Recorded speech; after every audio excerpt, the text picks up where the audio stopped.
آله وأصحابه الأتقياء الذين النجوم الهدى. أما بعد فأعوذ بالله من الشيطان الرجيم. بسم الله الرحمن الرحيم. تبارك الذي نزل الفرقان على عبده ليكون للعالمين نذيرا. وقال تعالى في مقام آخر: ما كان محمد أبا أحد من رجالكم ولكن رسول الله وخاتم النبيين. قال النبي صلى الله عليه وسلم: خيركم من تعلم القرآن وعلمه. إن الله وملائكته يصلون على النبي يا أيها الذين آمنوا صلوا عليه وسلموا تسليما. اللهم صل على محمد وعلى آل محمد كما صليت على إبراهيم وعلى آل إبراهيم إنك حميد مجيد. اللهم بارك على محمد وعلى آل محمد كما باركت على إبراهيم وعلى آل إبراهيم إنك حميد مجيد. محترم المقام، واجب الاحترام حضرات علماء کرام، میزبان محترم، مہمانان گرامی، محترم سامعین کرام، مغرب کے بعد سے اب تک آپ کی طویل سمع خراشی ہو چکی. یہ وقت دعا کا وقت ہے. حکم کی تعمیل میں چند منٹ آپ کے سامنے گفتگو کرنے کا ارادہ رکھتا ہوں. اللہ رب ذوالجلال مجھے اور آپ کو ان چند منٹوں میں محسن انسانیت کا مطلب سمجھ کر اس کا ثمرہ اور اس کے انجام اور اس کے طریقہ کار کو سمجھنے کی توفیق نصیب فرمائے. محسن انسانیت اور سالانہ پروگرام یہ دونوں اس طرح اکٹھے ہو گئے ہیں اور آپ حضرات نے تقریباً تمام موضوعات پہ گفتگو سماعت فرما لی ہے. ہمارے کچھ علماء کرام جب بیان میں ایکو کھلی ہو تو فرمایا کرتے ہیں یہ ہماری نقلیں اتار رہا ہے، تو اس کو نقلیں اتارنے سے ذرا روک دیں. اور تقریر کے اندر ایکو ویسے بھی خطیب کو، سامعین کو تنگ کرتی ہے. میں بہت مختصر وقت میں آپ کے سامنے چند باتیں کہنا چاہتا ہوں.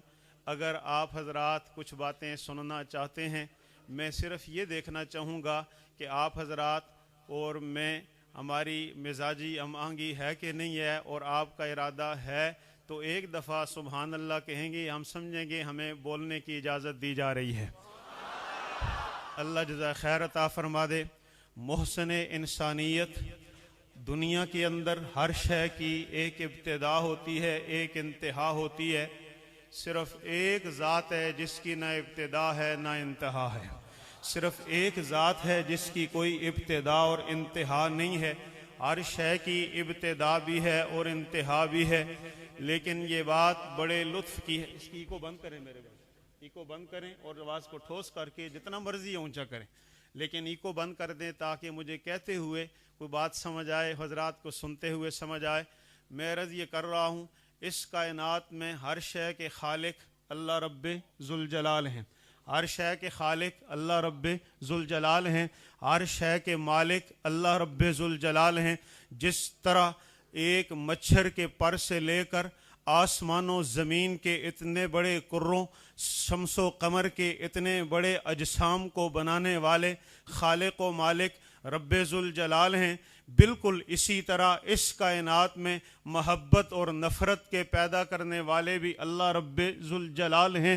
رب ذوالجلال ساری کائنات کے بنانے والے، تو پھر مان لینا چاہیے کہ اس کائنات میں احسان کو بھی پیدا کرنے والے رب ہیں. احسان کو پیدا کرنے والے کون ہیں؟ رب ہیں. ہر شے کی ایک ابتدا ہے، ایک انتہا ہے. محبت کی بھی ایک ابتدا ہے، ایک انتہا ہے. نفرت کی بھی ایک ابتدا ہے، ایک انتہا ہے. میں ایک بات کہتا جاؤں، ترمذی شریف کی روایت ہے، پیارے آقا فرماتے ہیں: احبب حبیبک حبا ما عسى ان یکون بغیضک بغضا ما عسى ان یکون بغیضک یوما ما ابغض بغیضک بغضا ما عسى ان یکون حبیبک یوما ما. محبت کی ایک ابتدا ہے، ایک انتہا ہے. نفرت کی ایک ابتدا ہے، ایک انتہا ہے. آپ یوں کہہ دیں احسان کی بھی ایک ابتدا ہے، ایک انتہا ہے. لیکن پیدا کرنے والے رب کی نہ کوئی ابتدا ہے نہ کوئی انتہا ہے. اس لا انتہا اور لا ابتدا جس کا کوئی ابتدا نہیں ہے، کوئی انتہا نہیں ہے، اس رب سے پوچھتے ہیں ربا آپ نے جو احسان پیدا کیا ہے اس احسان کی ابتدا کہاں سے ہوتی ہے اور اس احسان کی انتہا کہاں پر ہوتی ہے؟ فرمایا اس احسان کی ابتدا اگر دیکھنی ہو اس وقت ہوتی ہے جس وقت تیرا نطفہ اور تیرا ایک خون کا قطرہ ماں کے رحم کے اندر جاتا ہے تو ماں کے رحم میں اس نطفے کے ٹھہرنے کے ساتھ من بین الصلب والترائب، صلب سے نکل کر ترائب میں جانے تک اس سے جس وقت نطفہ ٹھہرتا ہے اس محبت کی اور اس احسان کا آغاز ہو جاتا ہے. اسی لیے احسان کا آغاز جس ماں سے ہوتا ہے اس ماں کے لیے ہم نے کہہ دیا یا رسول اللہ میرے احسانات کا سب سے زیادہ مستحق کون ہے؟ امک تیری ماں ہے. بعد ہو یا رسول اللہ اس ماں کے بعد کون ہے؟ امک تیری ماں ہے. یا رسول اللہ پھر کون ہے؟ امک تیری ماں ہے. یا رسول اللہ پھر کون ہے؟ تیرا ابا ہے. میں نے کہا کیوں؟ فرمایا اس لیے آغاز جو احسان کا ماں اور باپ سے ہوتا ہے.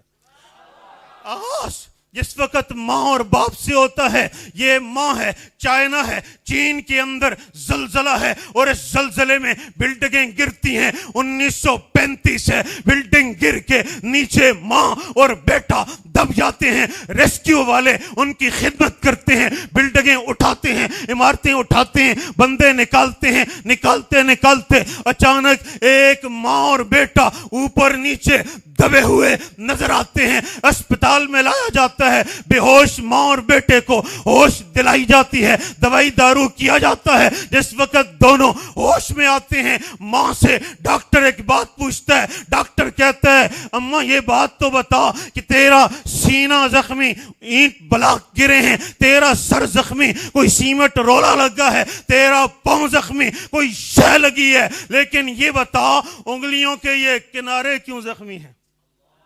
یہ بتاؤ یہ انگلیوں کے کنارے کیوں زخمی ہیں؟ یہ کنارے زخمی ہیں آگے سے، یہ رسے ہوئے ہیں، یہ کیوں زخمی ہیں؟ ماں ہنس گئی، کہا نہیں یہ بتاؤ جسم پہ کوئی لگا ہوگا، جسم زخمی ہے، یہاں پر تو کچھ نہیں لگتا ہے، یہ کیوں زخمی ہے؟ چائنا کی ماں آج سے تقریباً صدی پہلے جواب دیتی ہے. کتابیں اس کو نقل کرتی ہیں، کہتی ہے جب میرا یہ بچہ میرے نیچے آ گیا، بلڈنگ اوپر آ گئی، لیکن ہم تھے ہوش میں، بچہ روتا تھا، میں نے بچے کو دودھ وہیں پلانا شروع کر دیا. دودھ کب تک پلاتی؟ جب تک تھا. دودھ پلایا، دودھ ختم ہوا، بچے نے رونا شروع کیا. میں نے یہ سوچا جب تک میں ہوش میں ہوں بچے کو روتا دیکھ نہیں سکتی، اس لیے میں نے اپنی اس انگلی کو دانت سے کاٹا، جو خون نکلا بچے کے منہ میں ڈالا.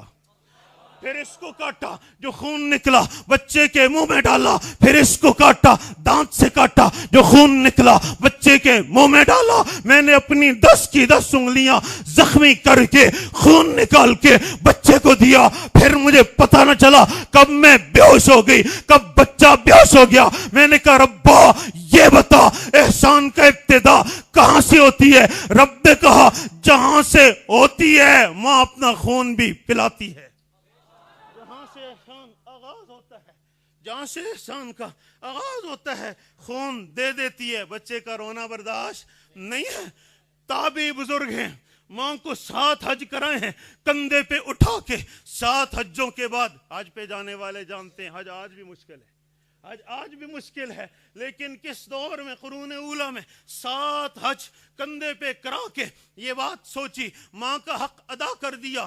آنکھ لگ گئی، خواب میں کوئی سفید ریش بزرگ آئے. سفید ریش بزرگ کہا پگلے آدمی سوچتا یہ ہے ماں کا حق ادا کر دیا، 7 حج کرا کے ایک رات تھی، باہر بارش لگی ہوئی تھی، اندر بستر ایک تھا، تو نے اس بستر پہ پیشاب کر دیا تھا، بستر گیلا تھا، گھر میں خشک بستر کوئی بھی نہیں تھا، ماں تو روتا تھا، اس کی ٹھنڈک کی وجہ سے ماں نے تجھے اٹھایا اور اٹھا کر اپنی خشک جگہ پہ لٹایا اور خود ساری رات تیرے پیشاب پہ ٹھنڈک کے ساتھ جاگ کے گزاری، 7 حج کرا کے تو نے ابھی تک ایک رات کا حق ادا نہیں کیا ہے، ایک رات کا حق ادا نہیں کیا۔ احسان کا آغاز ہو، یا اللہ پوچھتا ہوں، خالق بھی تو ہے، مالک بھی تو ہے، ہر چیز کو بنانے والا تو ہے، ہر چیز کی ابتدا بھی ہے، ہر چیز کی انتہا بھی ہے۔ ربا یہ بتا احسان کا ابتدا ہو، پتہ چلا ماں سے ہوتی ہے، میں نے کہا یا اللہ یہ بتا، توجہ میری طرف، میں نے کہا یا اللہ یہ بتا احسان کی انتہا ہو تو پھر کیا ہوتا ہے؟ رب کہتا ہے لقد من اللہ علی المؤمنین اذ بعث فیہم رسولا من انفسہم یتلو علیہم آیاتہ ویزکیہم ویعلمہم الکتاب والحکمہ۔ جس وقت احسان کا انتہا ہوتی ہے ہم محمد نبی بنا کے بھیج دیتے ہیں۔ احسان کی جس وقت انتہا ہو محمد نبی آتا ہے۔ محمد نبی، منٹ میرے 15 ہیں، 15 منٹوں میں بات کروں یا ختم کروں؟ بات کریں؟ ناراض تو نہیں ہوں گے؟ تھکیں گے تو نہیں؟ تھکیں گے نہیں؟ میں نے کہا احسان کا مجھے اچھی طرح یاد ہے، ایک دفعہ پہلے میں آیا تھا، مجمع یوں ہی تتر بتر تھا، کشمیر والے بزرگ تشریف لائے تھے، مجھے اچھی طرح یاد ہے، یہی سٹیج تھا، لیکن وہ دن بھی آپ جاگے تھے، آپ میں سے کوئی اٹھا نہیں تھا۔ آج میں دیکھوں گا میری تقریر کے آخر تک کون بیٹھتا ہے جو ہاتھ کھڑا کرے گا، میں دیکھتا ہوں۔ نہیں اٹھیں گے انشاءاللہ؟ نہیں، ہاتھ اوپر، جو کہتے ہیں ہم سنیں گے۔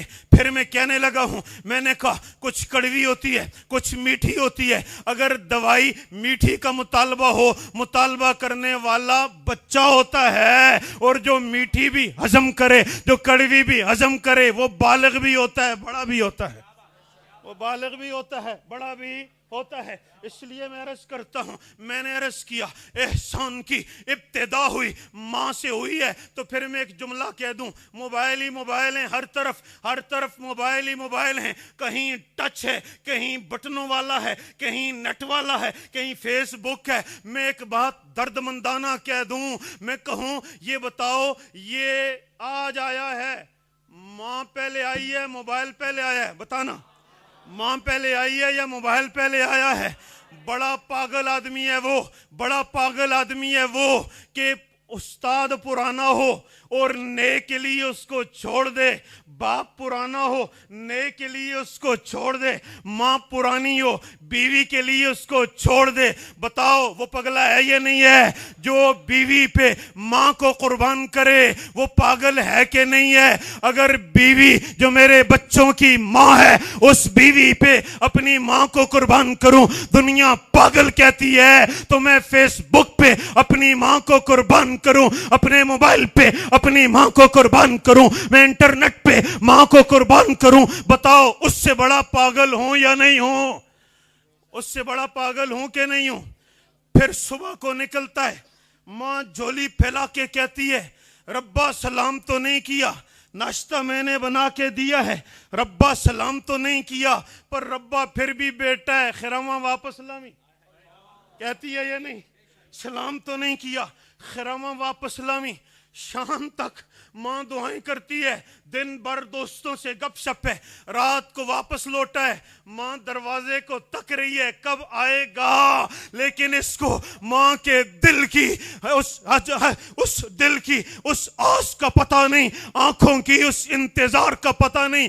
گیا جوتے اتارے، روٹی کھائی جو ماں نے پکائی تھی، لیکن ایک دفعہ بھی ماں کو سلام کرنے کا موقع نہیں، ماں کے قدم دبانے کا موقع نہیں، ماں کے کندھے دبانے کا موقع نہیں ہے، اور ماں سے حال پوچھنے کا موقع نہیں۔ بتاؤ پاگل ہے یا نہیں؟ موبائل میں بھی، بستر میں بھی موبائل ہے، گھر میں بھی موبائل ہے۔ میں نے کہا اس کو پھینک دو، خدا کی قسم اس کو توڑ دو، آخرت تباہ نہیں ہوگی، اس کو ضائع کر دو، دنیا تباہ نہیں ہوگی۔ لیکن بوڑھی ماں کے اگر جوتے نہ اٹھائے، بوڑھی ماں کا سر نہ دبایا، دنیا بھی تباہ ہے، آخرت بھی تباہ ہے۔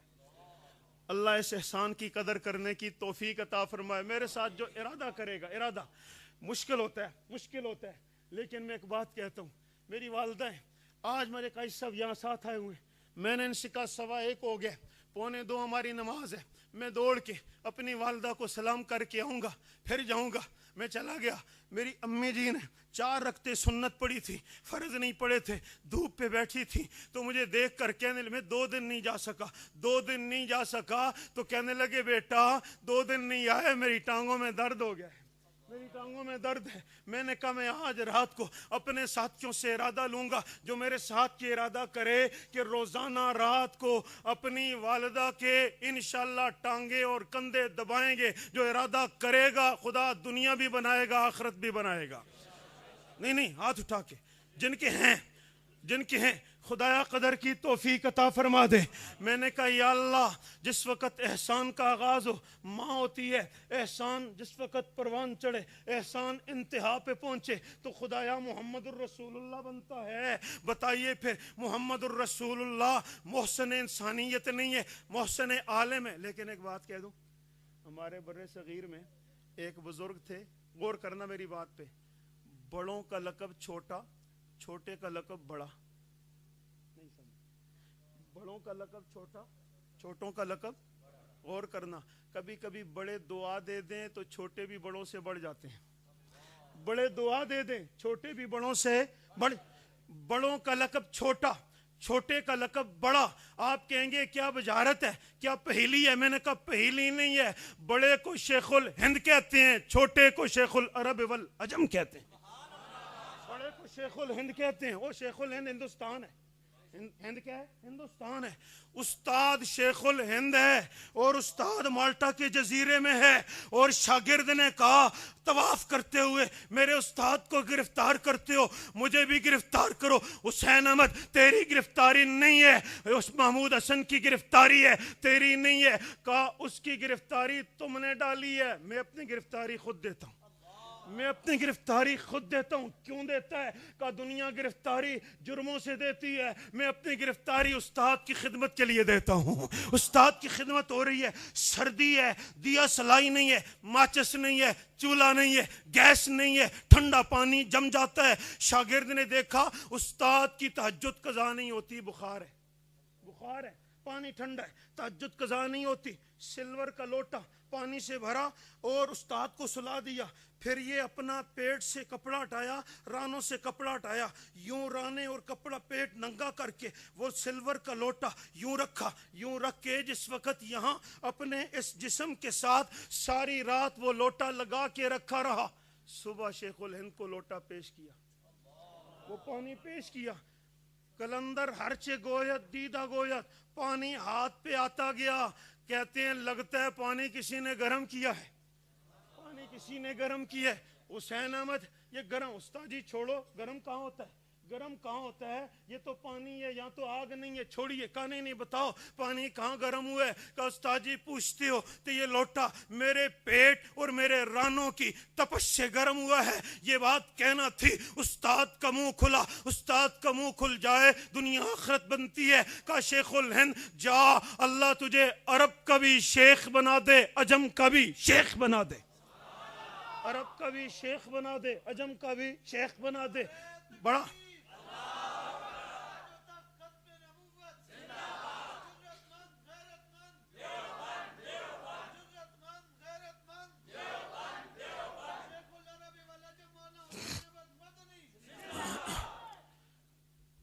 بڑا شیخ الہند اور چھوٹا شیخ العرب والعجم، عرب و عجم۔ میں نے کہا یا اللہ، محسن انسانیت کیا ہوتا ہے؟ میرے آقا پرندوں کے محسن، میرے آقا درندوں کے محسن، میرے آقا چرندوں کے محسن، میرے آقا ہر چیز کے محسن. یہ لقب تھوڑا ہے، یہ لقب چھوٹا ہے. میرے آقا بڑے محسن ہے. لیکن میں سوال کرتا ہوں، میں نے کہا مجمع ذوق سے بیٹھا ہے، کچھ بات کام کی کہہ دوں آخری 10 منٹوں میں. جو بات کہنے لگا ہوں غور کرنا، غور کرنا. میرے آقا محسن ہے. احسان کے 2 درجے بتانے لگا ہوں، ان باتوں کو جا محفوظ کر کے لے جانا. یہ 2 درجے سمجھنے سے پہلے یہ سمجھو میرے آقا کی زندگی 2 حصوں پر مشتمل ہے. پہلے حصے کو کہتے ہیں مکی زندگی، دوسری کو کہتے ہیں مکی زندگی اور مدنی زندگی. جاننے والے جانتے ہیں مکی زندگی 13 سال ہے، مدنی زندگی 10 سال ہے، 23 سال نبوت کی زندگی ہے. میں نے کہا ذرا اس کو ایک طرف رکھو، 13 سال مکے کی زندگی، 10 سال مدینے کی زندگی. خدا نے نبی پہ جو قرآن اتارا اس قرآن کو بھی 2 حصوں میں تقسیم کیا. ایک مکی صورتیں ہیں، دوسری مدنی صورتیں. ایک مکی صورتیں، دوسری مدنی صورتیں. پوچھئے علماء سے مکی صورتیں کتنی ہیں؟ بتائیں گے 87 ہیں. پوچھئے مدنی صورتیں کتنی ہیں؟ بتائیں گے 27 ہیں. 27 مدنی صورتیں، 87 مکی صورتیں. 13 سالہ مکی زندگی، 10 سالہ مدنی زندگی. میں نے کہا اس مکی اور مدنی زندگی میں محسن احسانیت کا پیغام چھپا ہوا ہے، محسن احسانیت کا احسان چھپا ہوا ہے. آپ کہیں گے کیسے؟ بات کو بہت شارٹ کرتے ہوئے، بہت مختصر کرتے ہوئے، واقعات کو سمیٹتے ہوئے میں یوں کہہ دوں، مکی صورتوں میں اور مکی زندگی میں میرے آقا نے بھی عقیدہ بنایا ہے، قرآن نے بھی عقیدہ بنایا ہے، اور مدنی زندگی میں میرے آقا نے بھی اعمال اور تہذیب بنائی ہے. اور اللہ رب ذوالجلال نے بھی مدنی صورتوں میں تہذیب اور احکام دی ہیں یا نہیں دی؟ نہیں سمجھے؟ میں پھر کھولوں، ذرا غور کرنا. علماء سے پوچھئے بڑی بڑی صورتیں مدنی ہیں، چھوٹی چھوٹی صورتیں مکی ہیں. 87 مکی صورتیں، ان میں زیادہ کیا بیان ہوئے؟ عقائد. یہی بیان ہوئے عقائد. مدینے والی صورتوں میں زیادہ کیا بیان ہوئے؟ طلاق، نکاح، نماز، روزہ، حج، زکوٰۃ، دوستیوں سے تعلق، بیوی سے حقوق، ماں باپ کے حقوق. مدینے کی آیتوں میں بھی تہذیب ہے، شریعت ہے، اور مکے کی آیتوں میں عقیدہ ہے. میرے آقا کی مدینے کی زندگی میں تہذیب ہے، اور میرے آقا کی مکے کی زندگی میں عقیدہ ہے. میں بات کہتا جاؤں اگر ناراض نہ ہو. میں نے کہا میرے آقا نے توحید کا عقیدہ دیا تو کہا اللہ کے علاوہ کوئی مشکل کشا نہیں ہے، کوئی حاجت روا نہیں ہے، کوئی حاضر ناظر نہیں ہے، کوئی عالم الغیب نہیں ہے، کوئی ہر جگہ موجود نہیں ہے. عقیدہ دیا تو کہا میرے بعد کوئی نبی، بلکہ میں کہوں میرے آقا نے عقیدہ دیا تو یوں کہا، رب نے، میرے آقا نے کہا اگر رب کی ربوبیت، خدا کی خدائی بچانی ہے تو محمد کی مصطفیٰ کا دفاع کر لو، اور محمد کی مصطفیٰ بچانی ہے صحابہ کا دفاع کر لو.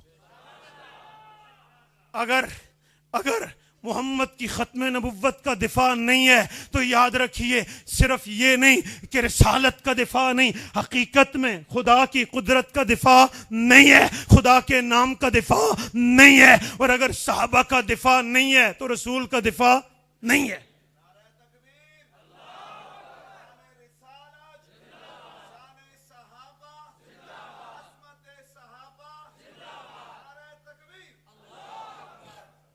میں نے کہا تہذیب کیا ہے؟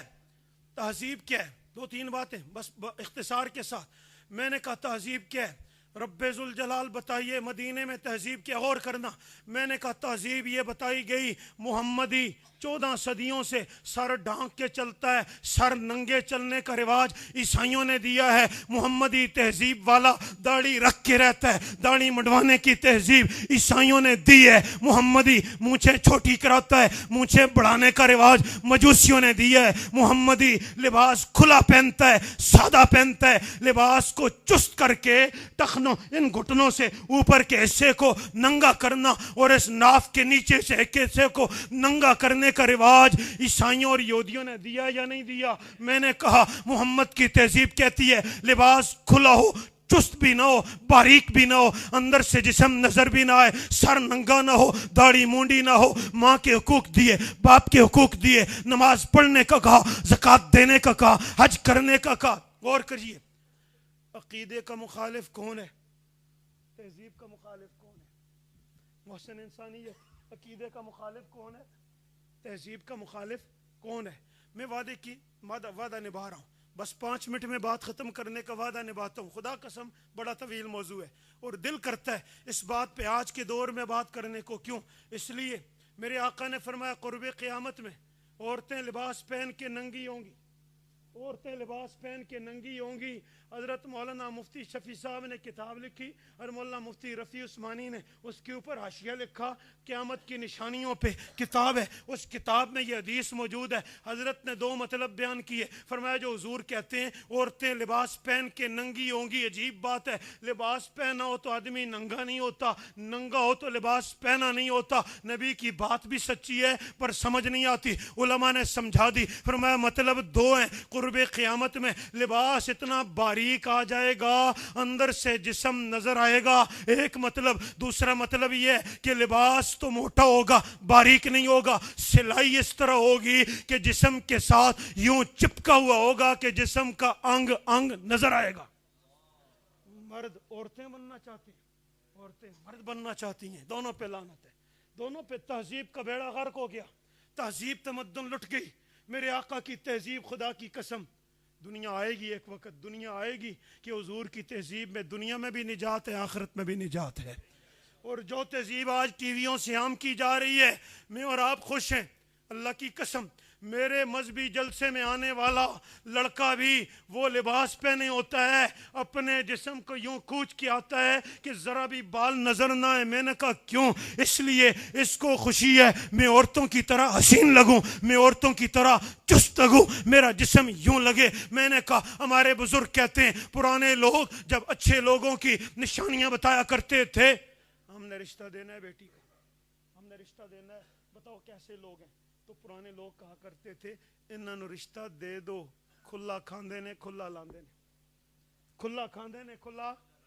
پتہ چلا کھلا کھانا خوشحالی کی علامت ہے اور کھلے کھلے کپڑے پہننا خوشحالی کی علامت ہے۔ کپڑے تنگ ہو جائیں خدا تنگی کرتا ہے، بے حیائی عام ہو جائے خدا بارشیں بند کرتا ہے، زلزلے لایا کرتا ہے۔ اللہ ہمیں توبہ کی توفیق عطا فرما دے۔ میں نے کہا بات کو ختم کروں، عقیدے پہ مخالف کون ہے اور تہذیب کا مخالف کون ہے؟ جو عقیدے کا مخالف ہو اس کو مشرک کہتے ہیں، جو تہذیب کا مخالف ہو اس کو یہود مدینہ کہتے ہیں۔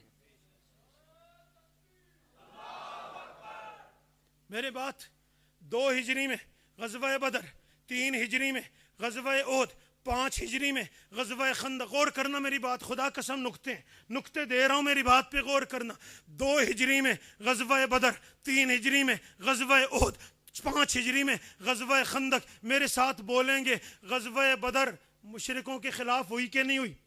سارے بولیں گے۔ غزوہ بدر کس کے خلاف؟ مشرکین کے۔ غزوہ احد مشرکین کے خلاف، غزوہ خندق مشرکین کے خلاف۔ لیکن بڑی دلچسپ بات یہ ہے غزوہ بدر اور غزوہ احد کے درمیان میں ایک جنگ ہے جس کو غزوہ بنو قینقاع کہتے ہیں۔ غزوہ احد اور غزوہ خندق کے درمیان میں ایک جنگ ہے جس کو غزوہ بنی نذیر کہتے ہیں۔ غزوہ خندق اور فتح مکہ فتح خیبر کے درمیان میں ایک جنگ ہے جس کو غزوہ بنو قریظہ کہتے ہیں۔ غزوہ بنو قینقاع یہودیوں کے خلاف، غزوہ بنو نذیر یہودیوں کے خلاف، غزوہ بنو قریظہ یہودیوں کے خلاف، غزوہ فتح خیبر یہودیوں کے خلاف۔ میں کہتا ہوں حضور نے عقیدے کے مخالفت کرنے والے کے خلاف فتح بدر کی جنگ لڑی ہے، احد کی جنگ لڑی ہے، خندق کی جنگ لڑی ہے، فتح مکہ کی جنگ لڑی ہے۔ 4 جنگیں عقیدے کے مخالف کے خلاف ہیں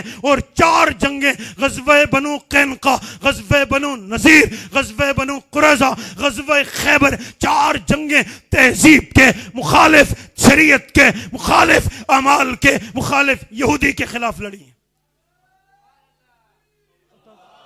پتہ کیا دیا؟ پتہ کیا دیا؟ پتہ یہ دیا قیامت کی صبح تک عقیدے پہ بھی محنت جاری رہے گی، تہذیب کی بھی محنت جاری رہے گی۔ تہذیب کی محنت تم نہ چھوڑنا، پھر وہ ظالم آئے تہذیب مسلط کرنا چاہے، عقیدے کو تم نہ چھوڑنا، پھر ظالم مشرک آئے تم پہ مسلط کرنا چاہے تو مشرک آئے غزوہ بدر کی یاد دہرا دینا، یہودی آئے غزوہ خیبر کی یاد دہرا دینا۔ مسئلہ ہی آسان ہے، مسئلہ ہی آسان ہے۔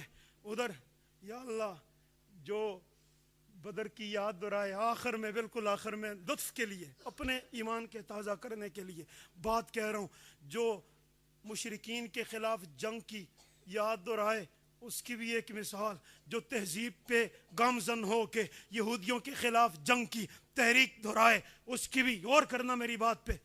ادھر والے کو مکے کا صدیق ابو بکر کہتے ہیں، ادھر والے کو مدینے کا صدیق سعد بن معاذ کہتے ہیں۔ ادھر والا مکے کا صدیق ابو بکر صدیق ہے، ادھر والا مدینے کا صدیق سعد بن معاذ ہے۔ ایمان تازہ ہوگا، میں بات کہنے لگا ہوں۔ ادھر والا مکے کا صدیق ہے، بدر لڑی گئی، بدر ہو گئی، بیٹا مسلمان ہو گیا، لیکن بدر میں کافر تھا۔ بیٹے نے آ کر کہا ابا جی فلاں جنگ میں، بدر کی جنگ میں آپ میری تلوار کی زد میں تھے، میں چاہتا یوں موڑتا آپ کا سر قلم ہوتا، آپ مر چکے ہوتے، میں نے سوچا باپ ہے چھوڑ دوں نہ ماروں، اس لیے میں نے چھوڑ دیا۔ باپ کا جواب سنیے، ایمان تازہ ہوتا ہے۔ میں نے کہا ابو بکر صدیق نے کہا بیٹا تو نے اس لیے چھوڑا، تیرا دین جھوٹا تھا، تو نے اس لیے چھوڑا، تیرا دین کیا تھا؟ اب سن، خدا کی قسم اگر تو میری تلوار کی زد میں آتا تو ابو بکر کبھی بھی دریغ نہ کرتا۔ تو میری تلوار کی زد میں آتا تو میں کبھی چھوڑتا نہیں تھا، میں تیرا سر قلم کرتا۔ صدیق ہے، ادھر سنیے، یہ صدیق مدینہ ہے، یہ سعد بن معاذ ہے۔ غزوہ خندق میں یہاں تیر لگتا ہے، یہاں تیر لگتا ہے، خون نکلتا ہے، اور خون نکلتے ہوئے حضور نے کہا مدینے کی مسجد میں چارپائی بچھاؤ، خیمہ لگاؤ اور اس کو یہاں لٹاؤ، تیمارداری کرو۔ ایک آدمی ان کی خدمت کے لیے لگا دیا۔ حضرت سعد بن معاذ نے دعا کی ہے بڑی پیاری، خدایا اگر اس کے بعد تیرے نبی کی جنگ مشرکوں کے ساتھ نہیں ہے تو مجھے شہادت کی موت دینا۔ اگر مشرکوں کے ساتھ جنگ ہے تو نہ دینا، میں لڑنا چاہتا ہوں۔ اگر جنگ نہیں ہے، میں نے کہا آج ہم مانگ ہی نہیں سکتے، وہ مانگتے بھی تھے شرطیں لگا کے مانگتے تھے، وہ مانگتے بھی تھے شرطیں لگا کے مانگتے تھے۔ خدایا مشرکوں کے ساتھ جنگ ہے تو شہادت کی موت نہ دینا، اگر نہیں ہے دے دینا، لیکن اگر دینی ہے پھر ایک شرط ہے۔ اللہ اکبر، اگر دینی ہے پھر ایک شرط ہے۔ خدایا اگر شہادت کی موت دینی ہے اس وقت تک نہ دینا جب تک تہذیب کے مخالف یہود بنو قریظہ کا فیصلہ میری زبان سے نہ ہو جائے۔ جب تک میں اپنی زبان سے فیصلہ نہ کر جاؤں تو اس وقت تک شہادت کی موت نہ دینا۔ خدا پوری بھی کرتا ہے، شرطوں کے ساتھ پوری کرتا ہے۔ یوں خون رکا، خون رک گیا، لیٹے ہوئے ہیں چرپائی پہ، ادھر پتہ چلا مشرک چلے گئے، بھاگ گئے، خیموں میں آگ لگی ہے، جانوروں نے رسیاں توڑوائی ہیں، چلے گئے، ہوا چلی ہے۔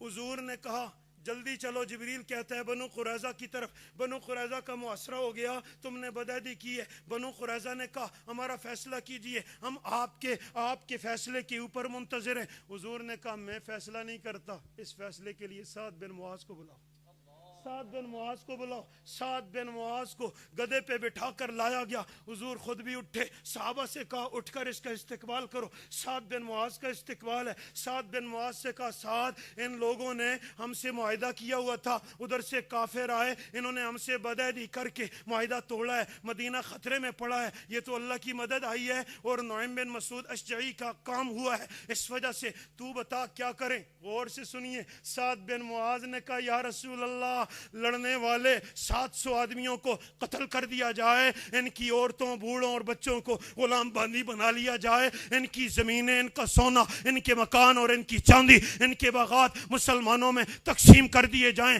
فیصلہ ہو گیا، 700 آدمی قتل ہو کے خندق میں ڈال دیا گیا۔ جس وقت یوں ہوا، پیارے آقا نے کہا سعد تو نے وہ فیصلہ کیا ہے جس پہ میں بھی راضی، میرا رب بھی راضی ہے، میں بھی راضی۔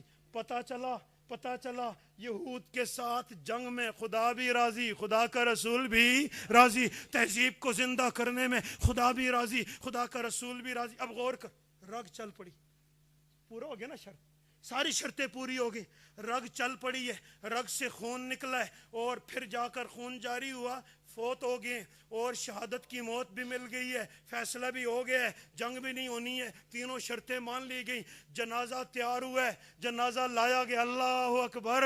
حضرت سعد بن معاذ کا جسم موٹا تھا اور صحت مند تھے، اس موٹے جسم والا صحت مند جسم والے کا جنازہ لایا گیا۔ دو کام صحابہ نے دیکھے، پہلا کام یہ دیکھا کہ نبی علیہ السلام چلتے ہیں تو آگے سے پنجے رکھتے ہیں، ایڑی نہیں رکھتے ہیں، ایڑی اٹھا کر پنجے کے اوپر چل رہے ہیں، اور دوسرا کام یہ ہے جنازہ اتنا ہلکا ہے جتنا 10 سال کے بچے کا ہوتا ہے۔ یہودی اور مشرک سے جنگ کرنے والے کا انجام دیکھیے، اتنا ہلکا ہے جس طرح 10 سال جسم موٹا۔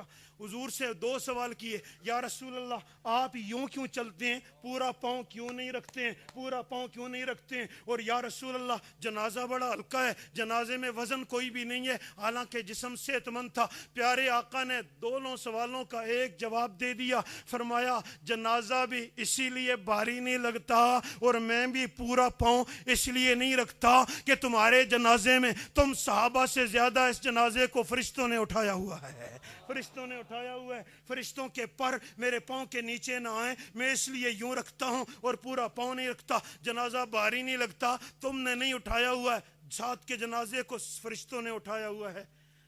ہمارا جنازہ بھی فرشتے اٹھائیں، فرشتے اٹھائیں، اللہ شہادت کی موت دے۔ شرطیں وہی ہیں، عقیدے پر بھی پختگی چاہیے، تہذیب پر بھی پختگی چاہیے، اعمال پر بھی پختگی چاہیے۔ میرے آقا نے احسان کیا ہے، عقیدہ بھی دی ہے، اعمال بھی دیے ہیں۔ اللہ مجھے آپ کو عمل سمجھ کی توفیق نصیب فرمائے۔